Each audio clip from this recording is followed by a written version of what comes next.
C'est un jour important. Aujourd'hui, on a vécu un jour important. Fred, Nissan, je pense que les personnes qui sont là sur le Zoom, ils savent que c'est un jour qui a fait vibrer le monde, que le Rebbe, il nous a donné une nouvelle directive qui était quelque part un chamboulement dans le système qu'on avait connu jusqu'à maintenant. Alors, juste pour se mettre un petit peu dans le inyan de la Sikha, dans quel contexte elle a été faite la Sikha. Alors, vous savez que durant l'année Tafshin Nun Aleph, Yeshnat Niflot Arenu, bien Arenu Niflot. D'ailleurs, le rabbi dans la Sikha, il discute de ce Arenu Niflot ou Niflot Arenu. Le rabbi avait déjà pris un nouveau cap qui n'était pas de l'ordinaire, qui n'était pas de l'habitude qu'on a eu jusqu'à maintenant.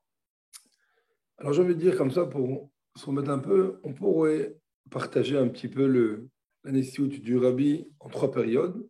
Alors bien sûr, je ne suis rien pour le dire, mais le rabbi lui-même, il a dit qu'il y avait 3 périodes dans la Nessiout du rabbi précédent. Et après, le rabbi, il a repartagé les 3 périodes différemment aussi. Il y a eu plusieurs sirotes.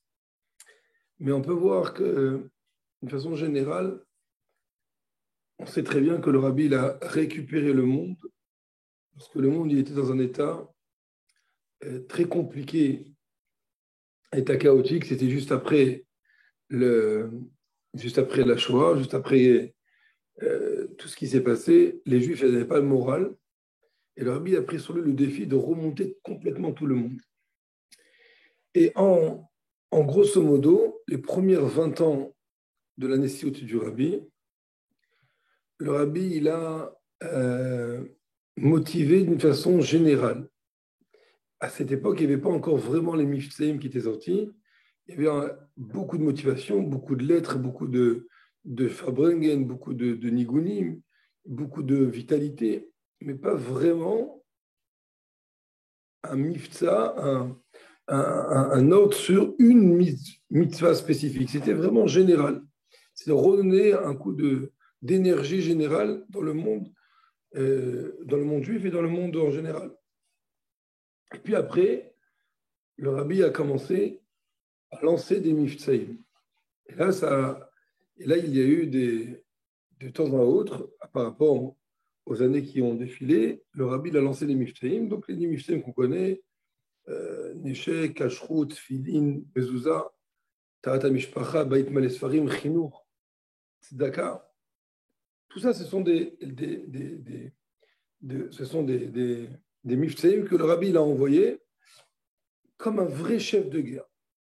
Quand on regarde bien, on analyse bien la façon dont le rabbi a évolué, a fait évoluer le peuple juif, c'est vraiment une vraie stratégie de guerre pour faire une conquête, pour pouvoir ramener l'objectif au monde.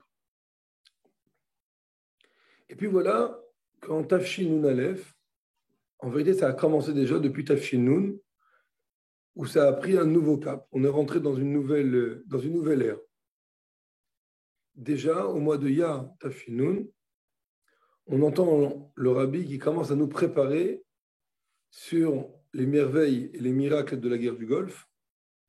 On entend le rabbi qui nous parle de Shana Sheniglabo Melech HaMashiach, l'année de la révélation du roi Mashiach en tant que Tafshin Nun Aleph. Donc, on parle bien de quelque chose de révolutionnaire. Jusqu'à là, il n'y avait pas d'identité au Melech HaMashiach, même si tous les chassidim ont toujours cru en le rabbi en tant que Melech HaMashiach. Et c'était une dougma, c'était un exemple que le rabbi lui-même nous a donné, puisque lui-même n'a pas cessé de dire que son beau-père, le rabbi, c'est lui le libérateur. Mais en même temps, là, c'était vraiment très très fort, où le rabbi dit Shana Sheniglabo Melech HaMashiach, c'est l'année où le roi Mashiach va se dévoiler. Le rabbi a parlé beaucoup des merveilles et des miracles qu'on a pu avoir dans le peuple juif, que ce sont des merveilles de Géoula, des miracles de Géoula, c'est des choses aussi qui étaient toutes nouvelles, parce qu'en vérité, quand il y a eu des miracles auparavant, que ce soit avec la guerre des 6 jours ou les guerres qu'il y a eu en Israël ou d'autres miracles, le rabbi n'a pas parlé forcément de signes de Géoula directement. Le rabbi a parlé sur la protection divine, le rabbi a parlé sur le fait qu'on doit remercier Hachem, mais il n'a pas lié ça directement avec des merveilles de la Géoula. Et tout d'un coup, là, le rabbi commence à sortir ce pasouk, et il rabâche ce pasouk énormément de qui mettait Eretz Mitzrayim Arenu Niflot, comme les jours de ta sortie d'Égypte, je vous montrerai des merveilles. Et le rabbi nous dit voilà que les merveilles qu'on va vivre et qu'on vit maintenant, ça dépend à quelle période le rabbi a parlé, parce que le rabbi a parlé de ça plusieurs fois, ce sont des merveilles de Géoula. Ce sont des merveilles que le Melech HaMashiach lui-même il a vu.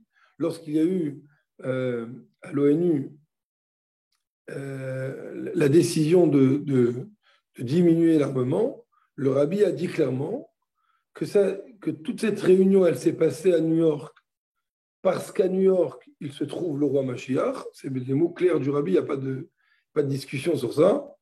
À New York se trouve le Melech HaMashiach et c'est directement l'influence du roi Mashiach sur les nations du monde qui fait qu'aujourd'hui, les nations du monde pensent à diminuer leur budget dans tout ce qui est destruction, dans tout ce qui est armée, et mettre le budget plutôt dans l'humanité, dans les médicaments et dans l'agriculture. Le rabbi a sorti le pasuk de Chovotam Leitim.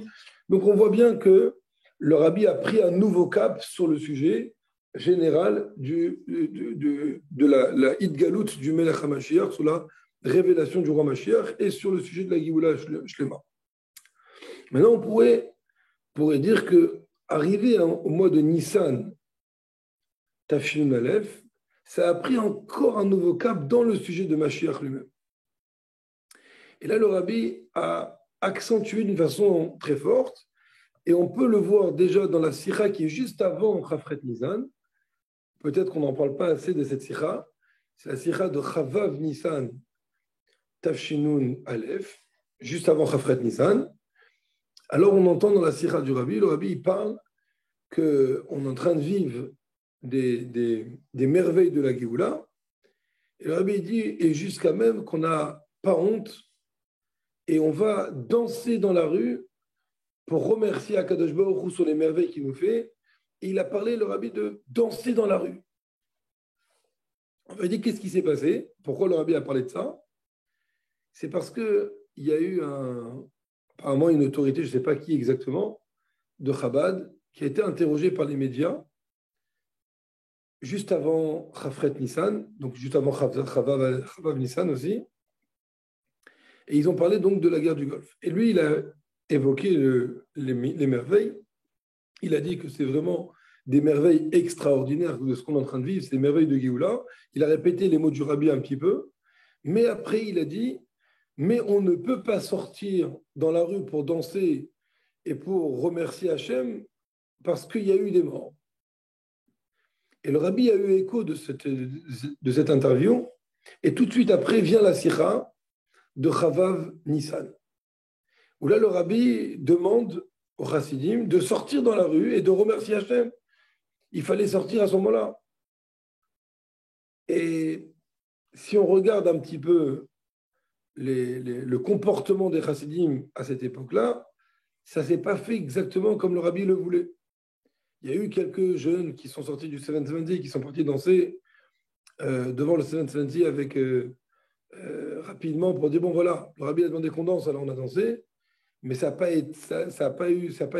fait un shtumbel, ça n'a pas remué le chassidim pour dire on va sortir dans la rue, on va sortir dans toutes les rues, que ce soit à New York ou que ce soit ailleurs, on va aller et on va danser pour remercier Akadosh Baruch Hu. On aurait pu faire des orchestres entiers qui sortent dans la rue pour aller remercier Akadosh Baruch Hu sur les miracles. Et c'est a priori ce que le rabbi demandait dans cette sikha. Mais ce n'est pas ce qui a été fait concrètement. Et juste après, on a la sikha de Chafret Nisan. Et là, la Chafret Nisan, le rabbi en vérité, il va consacrer sa sikha, toute la première partie de la sikha, il va la consacrer sur 2 mots. Be'omdenu beyom zakai. On se trouve un jour méritant. Et ce mot-là que le rabbi a dit, on se trouve un jour méritant, le, le rabbi le développe sur toutes ses facettes, en long, en large et en travers. Et il explique à travers l'année, Tafshinun Aleph, et à travers la semaine, et à travers le jour de la semaine, à travers le jour de l'année, à travers la sphira. Et le rabbi il va rentrer dans le détail et il veut nous montrer qu'on est vraiment dans un moment favorable. Et quand on dit à quelqu'un c'est un moment favorable, ça veut dire profite maintenant pour faire ce qu'il faut pour arriver au but que tu attends, que tu veux attendre. Aujourd'hui, je disais à mes élèves en classe, je leur disais, imaginez-vous que Chas Shalom, quelqu'un, il a un être cher qui est emprisonné. Et il fait des pieds et des mains, il essaye de faire des choses à mettre en place pour essayer de libérer son être cher. Une des choses qu'il fait, c'est essayer d'avoir un rendez-vous avec le président de la République qui pourra lui faire une grâce et le faire sortir de prison. Et puis, voilà qu'il arrive à un moment où il rentre dans le bureau du président, il est avec le président, il parle avec le président de choses super importantes dans le Nioul la Médina, dans la façon dont il faut diriger le pays, etc. Il lui parle de choses qui sont gigantesques, mais il ne lui parle pas de son problème. Il ne lui parle pas de son proche qui est en prison et lui demander grâce. Il a tout perdu. Même s'il a fait des choses qui sont énormes et tout ce qu'il a dit, c'était très important, mais ce n'était pas du tout le moment. Maintenant, tu étais là pour un objectif. C'est celui de faire sortir ton être cher de la galoute. Si tu ne l'as pas fait, c'est qu'en vérité, tu ne ressens pas l'importance et tu ne ressens pas, la gravité que la personne est en prison. Et donc, automatiquement, tu es passé à autre chose. Tu t'es fait avoir par une autre idée qui est aussi très importante, mais qui n'a rien à voir au niveau d'importance. Et en vérité, c'est ce que le rabbi est en train de nous dire. Le rabbi est en train de nous dire, c'est vrai que nous, on a fait un chemin ensemble, un long chemin ensemble, pour amener le monde vers le but ultime, celui de Mashiach. Et c'est un long chemin que le rabbi a fait avec les chassidim, encore une fois, avec tous les miftaïm et tout ce que le rabbi a mis en place, et tout ce que le rabbi met en place pour amener le monde vers son but ultime. Mais il y a un moment où le rabbi nous dit que ça y est, on est arrivé, maintenant, c'est dans nos mains, et on peut demander à Kadosh Baruch Hu d'emmener la Géoula. Et là, ce n'est pas un être cher qui est en prison. On parle ici du Créateur lui-même, on parle de Kouchabrich ou de Hachem lui-même qui est en prison, qui est emprisonné dans la galoute, qui est emprisonné dans le système galoutique. Comme on voit c'est écrit dans la Torah, Galou les Edom, Shrina Imahem, Galou les Bavel, Shrina Imahem, là où ils ont été en galoute, la Shrina elle est partie avec eux. D'ailleurs, le Rabbi ramène cette phrase-là par rapport au 770, que dire que le 770, c'est le petit Beth Amikdash. Et donc le Rabbi lui-même, il nous dit qu'on a dans nos mains des cartes, et on peut. Et là, le Rabbi vient, au mois de Nissan, Tafshinun Aleph, et il nous dit, on est dans un Yom Zakai, par tous les moyens, et il y a quand même quelque chose qui ne va pas. Et là, on passe à la deuxième partie de la Sira. Alors bien sûr, je n'ai pas développé tout ce que le Rabbi a dit, comment on est dans un Yom Zakai, mais même si on regarde, parce que tout est par la divine providence, même si on regarde le début de la Sira, le Rabbi il dévoile des merveilles qui sont extraordinaires. Avec Niflot Arenu, ou bien Arenu Niflot. Et ça, c'est une Sira à étudier à l'intérieur, bien sûr. Je ne sais pas si c'est le moment ou pas. Si c'est le moment, vous me le dites, je le fais maintenant. J'étudie la Sira mot à mot sur toute la Sira entière. C'est une Sira qu'un chassid ne peut pas passer dessus sans la connaître. Mais après, le Rabbi dit, alors puisqu'on est arrivé à un moment tellement zakai, on est dans le bureau du président pour lui demander la libération, on est dans un moment tellement favorable, Alors il y a une question qui se pose. Et ça, c'est là où ça a commencé à vibrer. Et les chassidim qui étaient autour du rabbi ont vu combien le rabbi il a tremblé. Les pieds du rabbi étaient tremblés de l'intensité de ce qui s'est passé, de ce que le rabbi est en train de dire. Et le rabbi il est en train de dire ici quelque chose de révolutionnaire. Et le rabbi nous dit comment ça se fait qu'on se trouve dans un moment tellement favorable et on a fait tellement d'actions et on n'a pas réussi encore à ramener Mashiach. Alors, je ne vous mens pas que cette année, j'ai eu une lecture des choses qui est un peu différente de ce que j'ai eu jusqu'à maintenant. Et jusqu'à maintenant, j'avais l'impression que la première question de la Sikha, qu'on n'a pas réussi à agir Mashiach, elle était sur le bon Dieu. Comment, avec tout ce qu'on a fait, ça ne suffit pas pour faire venir Mashiach? D'avoir chez nos Mouvan Kalouklal, c'est quelque chose qui n'est absolument incompréhensible. C'est quelque chose qu'on ne peut pas comprendre du tout. Mais cette année, j'ai eu une petite lecture un petit peu différente. Je ne sais pas si je me trompe ou pas, je ne sais pas. Mais ici, on a l'impression que le rabbi, ici, la question, elle n'est pas sur le bon Dieu. La question, elle n'est pas comment ça se fait qu'avec tout ce qu'on a fait, eh ben, on n'a pas réussi, alors qu'on a fait tellement de choses. La question, elle est sur nous. Comment est-ce possible que vous n'avez pas encore fait ce qu'il faut pour faire venir Mashiach? Ça veut dire qu'on est dans un moment zakai, on est dans un moment favorable, on a tout pour réussir. Et qu'est-ce qu'on fait? Eh bien, on fait d'autres choses. Et les choses qu'on a fait, ils sont super importantes. Bien sûr qu'aller mettre les tefilines à un juif, c'est d'une importance extraordinaire. Bien sûr que de motiver une femme à allumer les bougies de Shabbat ou bien de mettre la tzedaka avant les bougies et de mettre la tzedaka tous les jours, et Tarat Mishpacha et Baït Malesfarim, tout ça, c'est hyper important. Mais en même temps, si on a raté la Nekuda, le point, alors on est à côté. On a parlé de plein de choses importantes, mais ce n'est pas ça. Et c'est ça la question que le rabbi a dans cette sikha. Comment est-ce possible que Adain Lopal ou Biat Mashiach Titkenu, mais Paul Mamash, comment est-ce possible qu'on vous n'avez pas encore agi Mashiach Titkenu, vous n'avez pas encore fait ce qu'il faut faire? Vous êtes passé à côté de la plaque. Et dans ces cas-là, le Davar et nos Mouvan Kalukla, que ce n'est pas compréhensible du tout, c'est sur nous que ça se rapporte. Comment le rabbi est en train de nous dire, je ne comprends pas comment vous pouvez passer à côté. Et ensuite, et ça c'est, en vérité, ça c'est individuel. Chaque juif, il a la capacité, il a la possibilité de pouvoir faire venir Mashiach, d'avoir le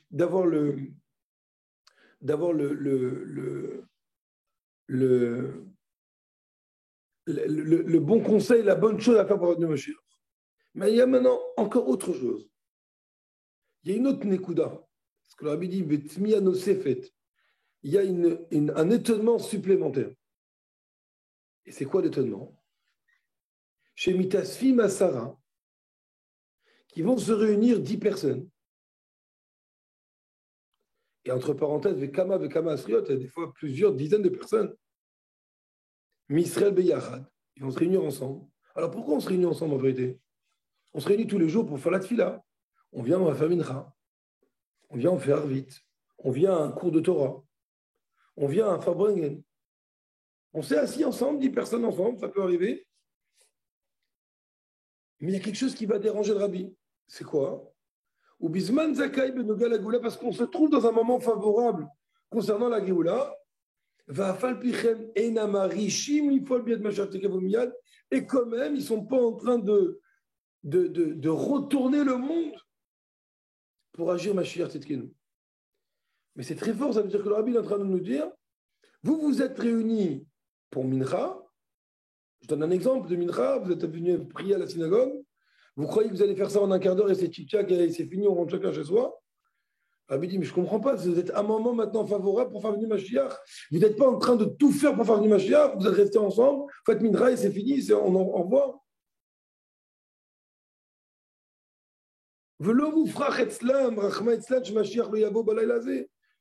Et en vérité, dans ces cas-là, si on voit qu'on n'est pas en train de retourner, on n'est pas en train de faire une action pour, alors que c'est un moment favorable, Ça veut dire qu'en vérité, on n'est pas choqué que Mashiach ne viendra pas ce soir. On a prévu d'aller dormir, on va dormir tranquillement, on va mettre son pyjama et c'est fini. On passera demain à un autre jour, on fera un nouveau jour. Ça ne dérange pas. Et que demain aussi, Mashiach ne viendra pas. Si déjà il ne vient pas ce soir, il ne peut pas venir demain non plus. Et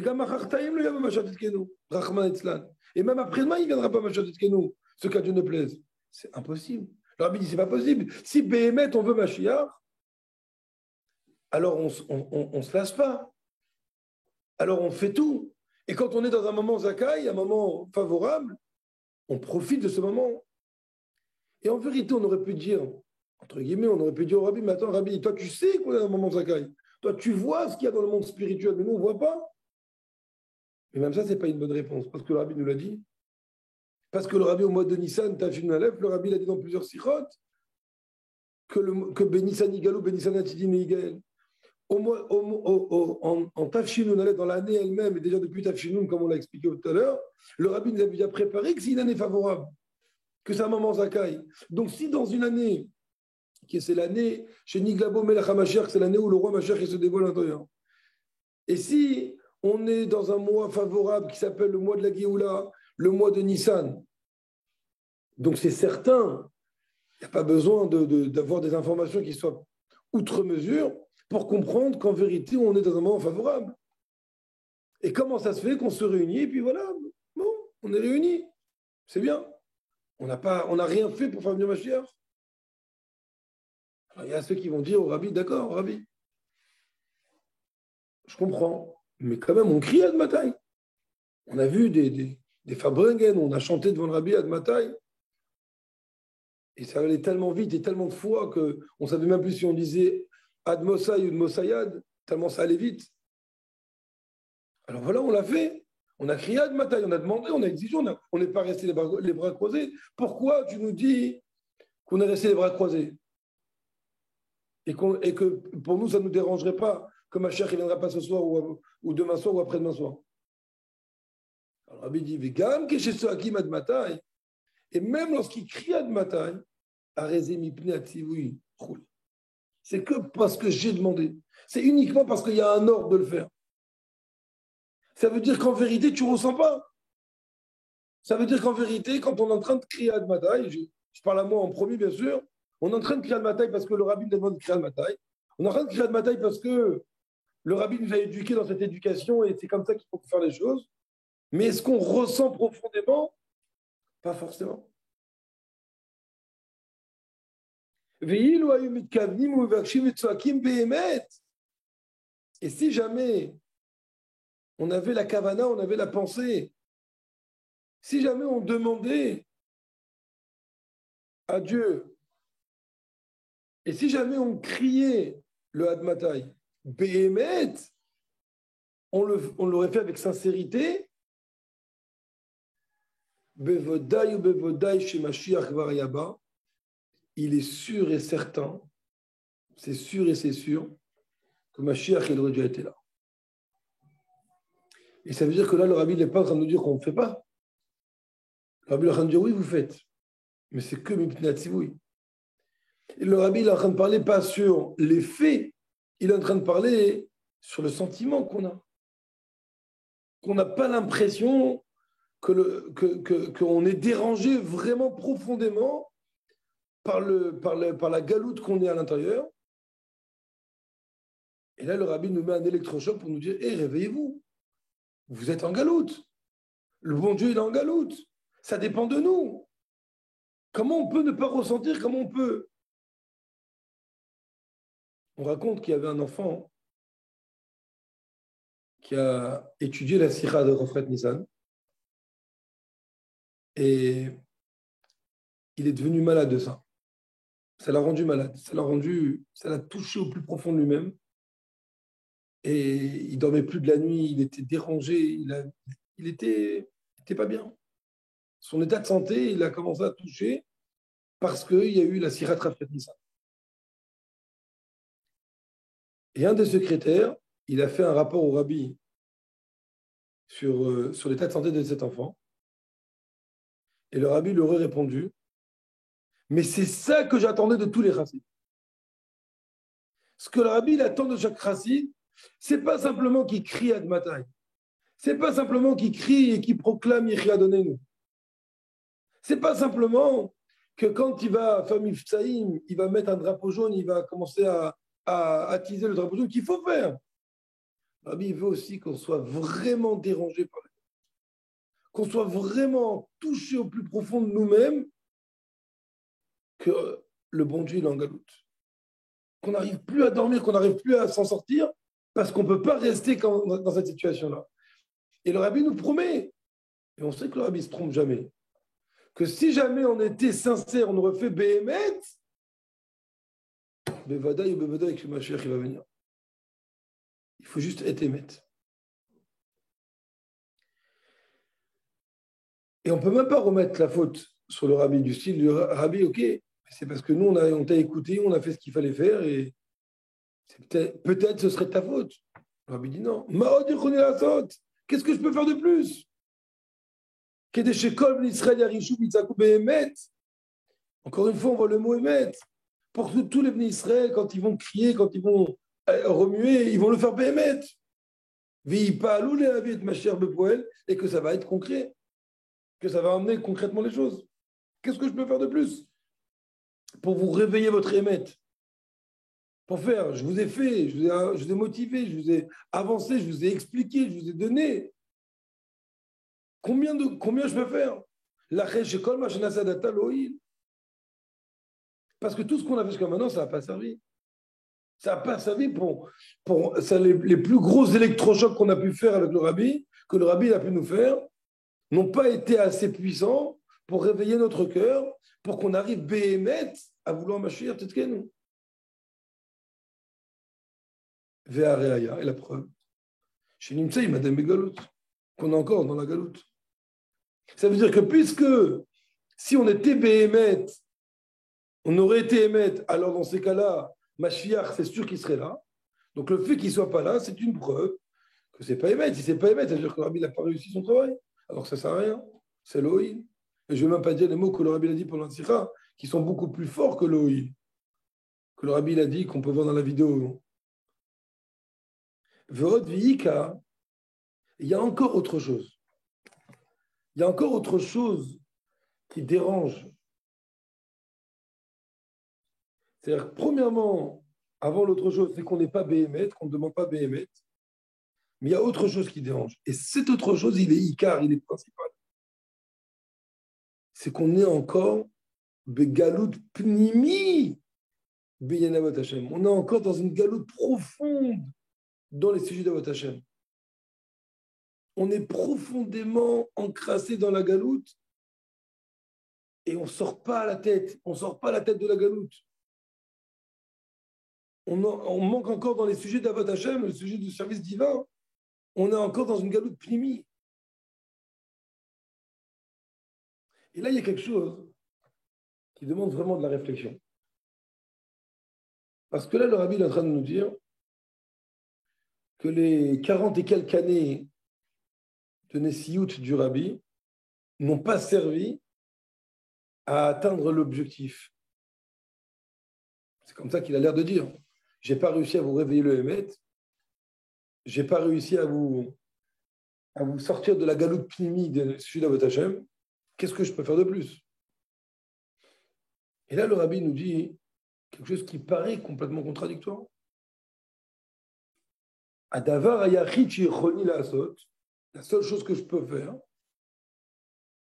c'est l'imsor ha'inyan elechem, c'est de vous donner la chose dans les mains. Et là, c'est bizarre, parce que si on n'a pas réussi en tant que chassidim, est-ce qu'on va réussir en tant que rabbi? L'imsor, ça veut dire en deux mots, le rabbi nous donne la clé. Le rabbi nous dit, voilà, prenez le trousseau et allez-y, ouvrez les portes. C'est étonnant quand même. On était des chassidim du rabbi, on a essayé de le suivre, on n'a pas réussi. Et là, le rabbi nous dit, faites-le. Et en vérité, c'est parce que peut-être, en ayant cette responsabilité nous-mêmes, pas simplement on va aider le rabbi, mais c'est nous-mêmes qui avons la responsabilité, ben on va réussir à réveiller ces sentiments. Et donc le rabbi nous donne cette clé, nous donne le défi Il nous donne la mission, Asu kol asher bicholtechem, faites tout ce qui est en votre pouvoir. Et le rabbi dit tout ce qui est en votre pouvoir. Inyanim shem be'ofen de orodoto, qui sont des sujets. Qu'est-ce que je vous demande de faire? C'est quoi votre mission? Parce que maintenant vous avez une mission. C'est des sujets qui vont être d'une façon de orodoto.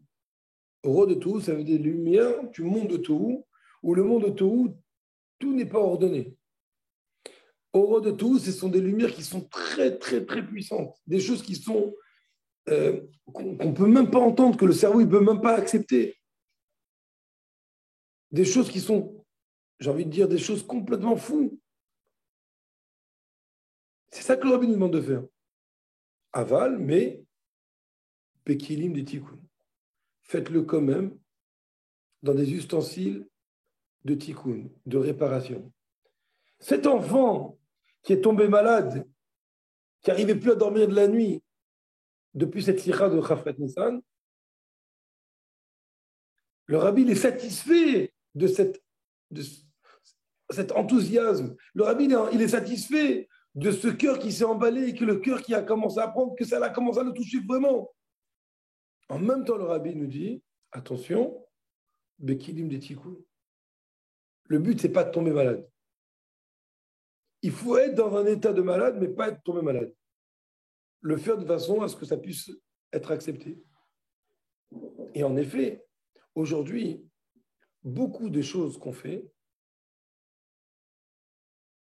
peut-être qu'à l'époque, c'était complètement inacceptable de pouvoir chanter Yéhi Adonai-nous dans une synagogue, de pouvoir dire à tout le monde clairement, le Rabbi c'est le Melech HaMashiach, c'est quelque chose qui était complètement fou à l'époque. Aujourd'hui, c'est déjà rentré dans les kilim de Tikkun, c'est déjà rentré dans les ustensiles de Tikkun. Mais il faut le faire. C'est des choses qu'il faut faire, c'est des horreurs de tout qu'il faut absolument faire.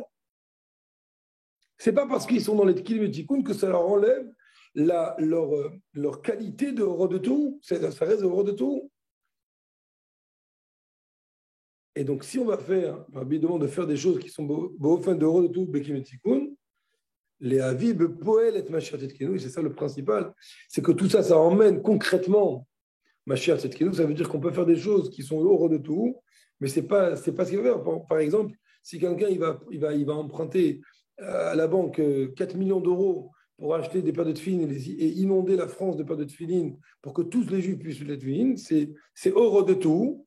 C'est dans Kilim et Tikkun parce qu'il va se débrouiller, mais en même temps, si ce n'est pas avec la kavana de faire venir Mashiach Tzidkenu, ça manque.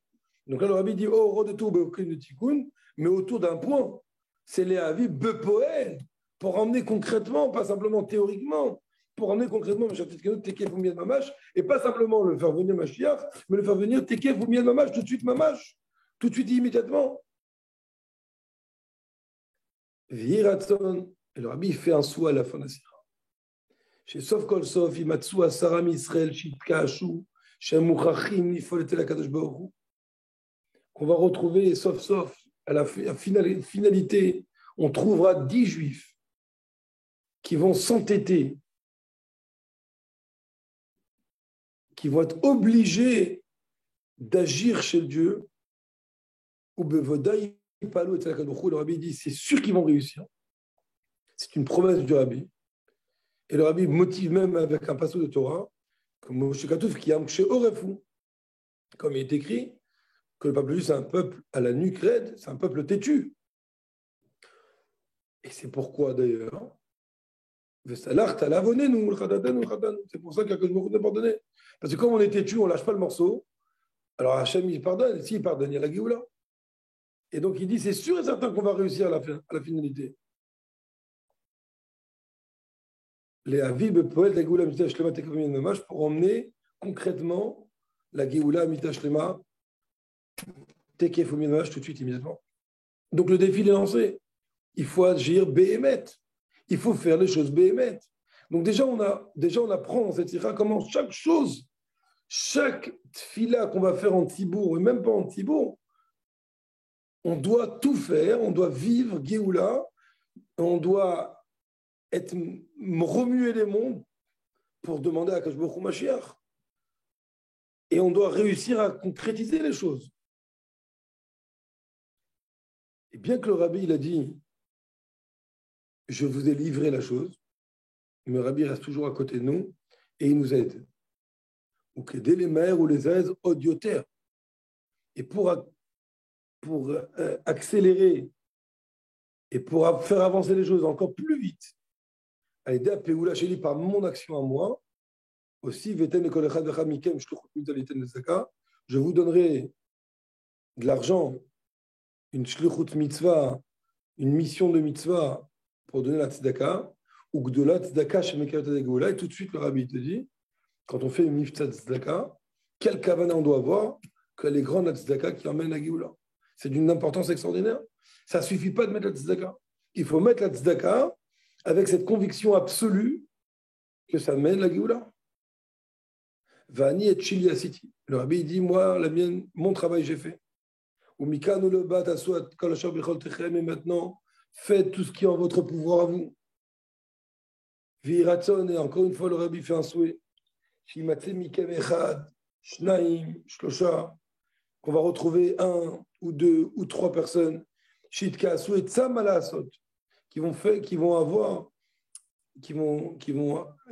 trouver le bon conseil, quoi faire. Quelle action faire? Pourquoi? Pour faire venir ma chère Titkenu Bepoel. Comment? En éveillant le Hémet chez les Juifs. Qu'est-ce qu'on va faire pour faire réveiller les Hémet chez les Juifs? Avec ça de la saute. Il n'y a pas tout de faire. Quoi faire et comment faire. Vous voyez car il y a encore, et c'est le principal, qui vont agir, qu'il va y avoir la Géoula réelle et définitive. Concrètement, tout de suite et immédiatement, vraiment, et avec une joie, bien que ce soit pas facile, mais il faut garder la joie, c'est le Kilmutikun, il faut garder cette force parce que la joie fait partie du système de Géoula, et donc même si on est pris par la chose, eh ben, on ne peut exprimer par la joie, le Tov Levav avec un cœur sincère. Et donc là, on voit dans la Sikha comment le Rabbi, il nous lance ce défi. Le Rabbi nous donne la possibilité d'être pas simplement aider le Rabbi dans les Mifsaïm, aider le Rabbi dans le Mifsa Mashiach, aider le Rabbi à faire venir Mashiach. Le Rabbi nous donne carrément la mission sur notre tête. On devient les responsables du projet. Chacun d'entre nous devient responsable du projet. Et donc, automatiquement, il doit commencer à vivre la chose. Hein, c'est connu en Chassidut, la différence qu'il y a entre un Baal Essek, une personne qui est un businessman, qui a une affaire commerciale, et un employé dans un magasin, un employé. Alors, l'employé, lui, va faire son boulot, il va travailler, quand il y a un client, il va lui répondre à ses questions, il va essayer de lui faire une vente. Mais quand il rentre le soir à la maison, c'est fini. Il peut rentrer à la maison, il ne pense plus à rien d'autre que sa famille et ses occupations personnelles. Son travail, ce sera demain, on verra. Un balai sec, c'est pas comme ça. Un balai sec, il veut toute la nuit, toute la journée, il est en train de chercher dans sa tête. Mais qu'est-ce que je vais faire pour attirer plus de clients? Il faut absolument que j'ouvre encore un magasin, il faut absolument que je fasse une promotion, il faut absolument que j'attire par tel ou tel système. Il va commencer à trouver des idées, quoi faire, et surtout après, comment faire pour réussir à gagner plus. Le Rabbi veut qu'on devienne des businessmen et non pas des employés de la Géoula. Le Rabbi veut qu'on devienne responsable, on devienne nous-mêmes, c'est notre mission à nous pour faire venir Mashiach Tzidkenu. Qu'on ait compris que c'est notre problème, c'est pas son problème et nous on est là pour l'aider. C'est notre problème. Et c'est un problème qui est gigantesque, qui est monstrueux et qui donc on ne peut pas dormir tranquillement tous les soirs. Et on doit avoir cette conviction absolue que ce soir, c'est le moment de la Géoula. Quand le Rabbi a parlé, c'était entre Chavzaïn et Chafret Nissan. Le Rabbi a parlé sur le lien de Chavzaïn. Le Chavzaïn, c'est 9 fois, c'est 3 fois 9, 27. Et le Rabbi a parlé sur le Chazaka du Chazaka, le Shulash. Et ce soir, le Rabbi a parlé sur du Chavtet et Rev Rosh Chodesh. Il a comme ça avancé. Mais ce qui est intéressant, parce que tout est par la divine providence, c'est qu'à cette époque-là, Chafrat Nissan, c'était Parashat Shmini. C'était la paracha, et c'était la 8e fois qu'on lisait Shmini. Parce que cette année-là, en Tachin Aleph, Pessah est tombé pendant Shabbat. Le premier jour de Pessah, c'était un Shabbat. Donc, en Chutz La'aretz, qu'on a 8 jours, ben, le Shabbat d'après, c'était encore Pessah. Et donc, on a lu 8 fois la paracha de Shmini. On a lu le Shabbat d'avant Pessah, on l'a lu à Mincha, comme tous les Shabbats, on lit à Mincha le morceau qu'on va lire la semaine d'après. On a relu lundi et jeudi, comme ça, c'est comme d'habitude. Mais Shabbat, on n'a pas pu lire la paracha de Shmini, donc on l'a relu à Mincha. Ça fait déjà 5 fois. Lundi, jeudi de cette semaine-là, il y avait la paracha de Pessah, donc il n'y a pas eu de Shmini. Donc on l'a relu une 6e fois à Mincha de Shabbat, du 2e Shabbat. Et finalement, on l'a relu à lundi et à jeudi de la semaine après Pessah. Et ensuite, on a relu le jour même de Shabbat d'après Pessah. Et Chafrat Nissan, c'était juste avant ce Shabbat de Shmini. Puisque c'était un jeudi soir, et le Shabbat d'après, c'est Shmini. Rabbi a fait référence à Shmini, Shmona, Shmena, que ce soit que quand la paracha de Shmini, la paracha du 8, elle est lue 8 fois, c'est une année grasse. Encore une fois, le Rabbi il nous a mis sur la route que sachez que maintenant, c'est une année favorable pour avoir cette grâce de Mashiach Tzidkenu. Alors, profitons-en. Alors, bien sûr que les paroles du Rabbi sont Emet et Chayv et Kayam Lahad, ils sont tout le temps. Et donc, c'est aujourd'hui. C'est pas ce fut un temps où il y avait. C'est maintenant que c'est un moment favorable. On est encore au mois de Nissan. Et le mois de Nissan, Nissan égal, légal. Ce soir, on peut faire venir Mashiach tous ensemble. Pas uniquement parce qu'on est assis en shiur ensemble et on arrive à s'exprimer. C'est parce qu'en vérité, on peut faire venir Mashiach parce que c'est Nissan. Mais quand même, les gens à cette époque, parce que nous, en vérité, on n'est pas dans la même situation qu'eux. Eux, ils recevaient des sirotes comme ça, doucement, doucement. Et le cerveau, avant qu'il comprenne que c'est ça le message, c'est difficile. Physiquement, c'est difficile. Nous, aujourd'hui, on a toutes les sirotes qui sont devant nous, on a toutes les lettres du Rabbi, que le Rabbi a parlé sur Shana Sheni Gabo Melech HaMashiach. Donc, on fait une synthèse de tout ça et on se dit, oui, on aurait pu, ou on peut. Mais à l'époque, ce n'était pas évident. Et donc, beaucoup ont écrit au Rabbi, plusieurs personnes ont écrit au Rabbi pour demander au Rabbi qu'est-ce que le Rabbi attend vraiment. Et comme c'est connu, la femme qui est passée devant le Rabbi, pas longtemps après, elle a demandé au Rabbi, elle a dit, Rabbi, mais Rabbi, on compte sur toi. C'est toi qui dois faire venir Mashiach. Alors le Rabbi lui a répondu, elle dit, si moi je suis le Rabbi, c'est moi qui te dis quoi faire. Et moi je te dis que toi, le Rabbi a pointé du doigt les gens, vous devez faire venir Mashiach. Donc le Rabbi nous a donné des choses concrètes, ce n'est pas du théorie, c'est du concret. Tazria Metzora, donc là, de notre année, on est Tazria Metzora maintenant qu'on parle. Tazria Metzora Nunalef, le Rabbi l'a expliqué parce qu'il a vu qu'on n'a pas compris bien le message. Il ne faut pas dire que juste après, quand le Rabbi a commencé à distribuer les dollars, il a dit Rav Gourari, l'onaga velopaga, ça n'a pas touché, ça n'a pas fait vibrer. Ça veut dire en 2 mots, vous êtes restés dans le même système. Je veux vous faire sortir de ce système. Et je veux vous rentrer dans un nouveau système, vous n'arrivez pas. Vous ne sortez pas du système. Même dans la Gdoucha, il y a des systèmes. Même dans la Gdoucha, il y a des limites. Et quand le Rabbi nous fait passer et qu'on reste en bas, on a beau être un super raciste en bas, mais en vérité, le Rabbi veut nous faire passer le cap et l'onaga veut le paga. Alors le Rabbi a trouvé une solution. Et il nous a parlé dans Tazria Metzora de l'importance que d'étudier les sujets de Géoula ou Mashiach. Et en vérité, par le fait qu'on va étudier les sujets de Géoula ou Mashiach, alors ça va automatiquement nous donner l'envie béhémet de faire venir Mashiach. Parce qu'en étudiant les sujets de Géoula Mashiach, à travers la Torah, et surtout à travers le Rambam, alors on va comprendre c'est quoi la Géoula, on va comprendre c'est quoi le problème de la galoute, on va le ressentir beaucoup plus fort et automatiquement on va tout faire pour vraiment s'en sortir. Comme le rabbi, il a dit une fois à quelqu'un qui passait devant lui, qui voulait expliquer au rabbi que sa vision des choses, Rahman était dans l'idolâtrie, c'est lui qui a raison. Et le rabbi lui a dit, la pire des choses pour un malade, c'est de ne pas savoir qu'il est malade. Donc en vérité, en étudiant les sujets de Géoula Mashiach, on va comprendre la gravité, ou bien, pas en dire le mot gravité parce que ce n'est pas un mot joli, mais on va dire l'importance de la galoute et surtout, et avant tout, la capacité que nous avons de pouvoir faire du Mashiach. Pour ça, il faut étudier, il faut s'asseoir étudier. Et toutes les pages Garapratit, on l'a dit, aujourd'hui même, pour ceux qui étudient les 3 prakim de Rambam, alors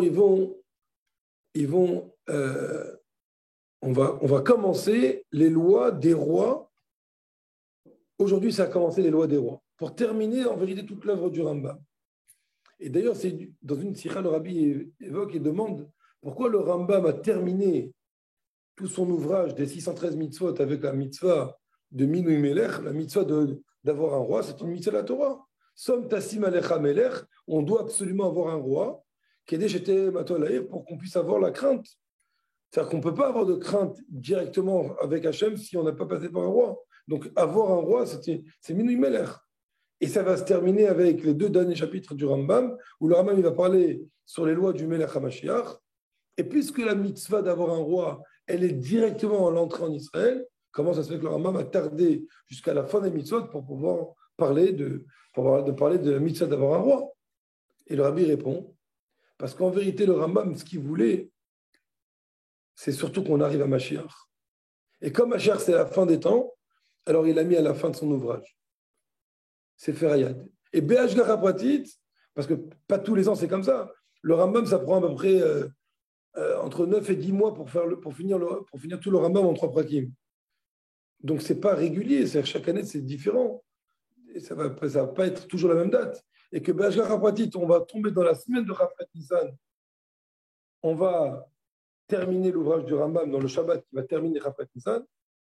Le Shabbat Adrien Metzor où le Rabbi nous parle de l'importance d'étudier la Géoula Mashiach. C'est Mamash Ashgara. Le Rabbi nous demande d'étudier les sujets de Géoula Mashiach. Et le Seder, il est qu'on va terminer les lois des rois avec le roi du Melech HaMashiach, Shabbat. Le Shabbat Adrien Metzora. Et on va commencer les lois de Melachim le jour même de Rafat Nisan. On a commencé les lois de Melachim le jour de Rafat Nisan. Donc c'est Mamash Ashgara Pratit. Et ça, c'est des choses qui doivent nous prendre pour qu'on puisse réaliser, encore une fois, concrètement la Géoula. Ce sont des actions qui vont faire venir Mashiach concrètement. Alors bien sûr, si on avait la méthode facile, on aurait dit, c'est facile, on fait comme ça, et comme ça, voilà le programme, Mashiach il est là. Et apparemment, puisque ça fait tellement d'années malheureusement, c'est qu'on a quelque chose qui manque. Mais quoi qu'il, le Rabbi l'a promis que ça va se faire. C'est sûr qu'ils vont réussir à gagner. Mais il faut le faire. Et donc, étudier le Rambam, étudier les sichot de Géoula Mashiach, étudier les Mamarim qui nous parlent de Mashiach, c'est d'une importance capitale. Et c'est sûr et certain que, je ne vais pas dire c'est la solution, mais j'ai envie de dire en tout cas que ça fait partie de la solution, c'est sûr et certain, pour faire venir Mashiach concrètement. Bien sûr, il y a cette Nekuda qu'on parle chaque année, qui a été évoquée chez beaucoup de monde, à savoir, la question que tout le monde se posait, c'est si le Rabbi lui-même, entre guillemets, n'a pas réussi, comment nous, on peut le réussir? Et en vérité, la réponse, elle est simple. C'est une question, en vérité, qui existe dans la Chassidut depuis très longtemps, parce que vous savez que le monde, il est créé par Dieu à travers les sphirotes, à travers les sphères, et la sphira de Malchut, la sphira de la royauté, c'est elle qui donne naissance au monde. Et on dit Malchutra, Malchut Kol Olamim. Ta royauté, c'est la royauté de tous les mondes. Ça veut dire en deux mots, c'est par la royauté que Hachem a créé le monde. De l'autre côté, il y a une règle qui dit Ein Melech Bloam. Il n'y a pas de roi sans peuple. Donc en vérité, la royauté, elle a créé le monde, mais la royauté n'a pas lieu d'être roi tant qu'il n'y a pas de monde. Et donc, c'est un système comme ça. Et donc, en vérité, c'est la même chose. Le rabbi lui-même, il est roi d'office. Mais il ne peut pas être roi si on ne l'a pas mandaté. Alors, le rabbi, il a pu nous diriger, il a pu nous emmener, il a pu nous faire, nous conduire jusqu'à là. Mais il y a un moment où c'est nous qu'on doit lui dire Rabbi, c'est toi le roi. Rabbi, c'est toi le Melech HaMashiach. Et voilà pourquoi aujourd'hui c'est tellement important de tourner autour d'abord du Mifta Mashiach. Je vous rappelle juste qu'il y a une sikha du Rabbi, que le Rabbi a dit aux Shluchim, mais devant tout le monde. Ce n'est pas un secret. Le Rabbi a dit on a terminé le travail de la Shlichut. C'est-à-dire que celui qui aujourd'hui, il vient avec sa paire de tefilin et qui met les tefilin à un juif, et que cette paire de tefilin n'a rien à voir avec Mashiach, ça veut dire que lui, il parle que de tefilin, c'est sûr et certain qu'il est à côté de la plaque dans ce que le Rabbi a demandé. Il n'est pas du tout dans le mifta du Rabbi. Parce que ce mifta-là de tefilin pur et dur, on veut dire sans Mashiach mêlé à tefilin, ça c'était avant. C'était avant Tafshin Aleph. Avant cette sikha où le Rabbi a dit on a terminé le travail. Aujourd'hui, chaque mifta, il est obligé d'être dans la même porte, il doit être accompagné du Mifta Mashiach. Si ce n'est pas accompagné, c'est sûr et certain qu'on n'est pas dans le bon chemin. On est dans un chemin qui est déjà fait. C'est comme quelqu'un qui a fait déjà la peinture, il remet un coup de peinture sur quelque chose qui a déjà été fait, pas la peine de revenir dessus. Si on te demande de faire quelque chose, c'est pour faire quelque chose de nouveau. Et ce qu'on te demande aujourd'hui de faire de nouveau, ce n'est pas de rester le même qu'il y avait à l'époque. À l'époque, c'était l'époque, maintenant c'est une nouvelle époque, et maintenant c'est Mashiach. Et donc tous les miftsaïm qu'on fait, et il faut faire les miftsaïm, bien sûr, il faut les faire avec cette couleur messianique, avec ce drapeau de Mashiach. Il faut le faire avec cette conviction messianique, avec cette kavana, que Béhémet, on fait ça pour faire venir Mashiach concrètement. Et là, c'est sûr et certain qu'on va réussir, Bézat Hashem. Alors on va se quitter avec un Yechi Adonenu, Morenu Verabenu Melech HaMashiach Olam Vaed. Qu'Akadosh Baruch Hu, il entend notre filote, qui réveille nos cœurs pour qu'on soit un petit peu de Hémet, qu'on puisse toucher un peu le Hémet que le Rabbi parle ici, pour qu'on arrive à concrétiser Béhémet, la Géoula Amitit Vashlema, par notre juste Mashiach. L'Chaim, l'Chaim.